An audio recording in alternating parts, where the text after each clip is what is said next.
ভোজে কী menu করেছে সেটাই দেখা যাক।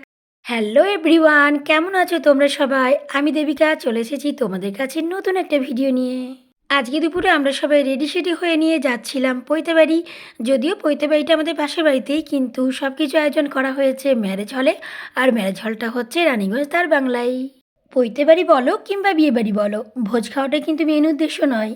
মেন উদ্দেশ্য হচ্ছে এই যে শাড়ি-টাড়ি পরে সুন্দর করে সাজুগুজু করে যাব আর সবার সঙ্গে দেখা সাক্ষাৎ হবে, ব্যাস এটাই ভালো লাগে। দেখবে কোথাও যখন ওকেশন বাড়ি থাকে তার দু একদিন আগের থেকেই কিন্তু আমরা ভাবতে থাকি যে কোন শাড়িটা পরে যাব। তোমাদেরও এরকমটা মনে হয় নিশ্চয়ই। একটু সাজুগুজু করলে মনটা কিন্তু এমনিতেই ভালো হয়ে যায়। আগে যখন টিকটকে ভিডিও বানাতাম তখন কিন্তু আমরা যখন বাড়িতেই থাকতাম, বাড়িতেই সুন্দর করে সাজুগুজু করে ভিডিও বানাতাম। এখন কিন্তু আর তেমন কোনো ভিডিও বানানো হয় না। যখন কোথাও যাই শাড়ি-টাড়ি পরি সাজুগুজু করি, তখন দু একটা রিলস তৈরি করে নিই। ও তোমরা তো কেউ বললেই না আমাকে এই শাড়িটা পরে ঠিক কেমন দেখতে লাগছে। তবে তোমরা বলো তো এই শাড়িটার কী কালার? যদি আমাকে জিজ্ঞেস করো আমি তো কালারটা বলতেই পারবো না যে এই শাড়িটার কী কালার। তোমরা কি কেউ বলতে পারবে এই শাড়িটার ঠিক কী কালার? আসলে ওই আকাশি আর পিঙ্ক কালার মানে রানী কালার, এই দুটো মিক্স করে কিন্তু শাড়িটা তৈরি করা হয়েছে। আর এদিকে এসে নিয়ে দেখি পৈতে পুরো কমপ্লিট হয়ে গেছে। পৈতে যে সমস্ত অনুষ্ঠানগুলো থাকে না, ভিক্ষে দেওয়া, মাথা নাড়ানো, কান ফুটো করা, ওইগুলো কিন্তু সব কমপ্লিট হয়ে গেছে। চলো ব্রহ্মচারীকে একবার প্রণাম করে নিই। এই হচ্ছে নতুন ব্রহ্মচারী। আমাদের কিন্তু এই ব্রহ্মচারী মানে এখন কিন্তু ঠাকুর।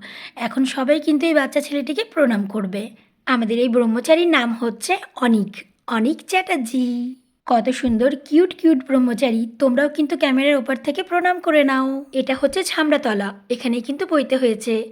এবার চলো ভোজে কী মেনু করেছে সেটাও তো দেখাতে হবে।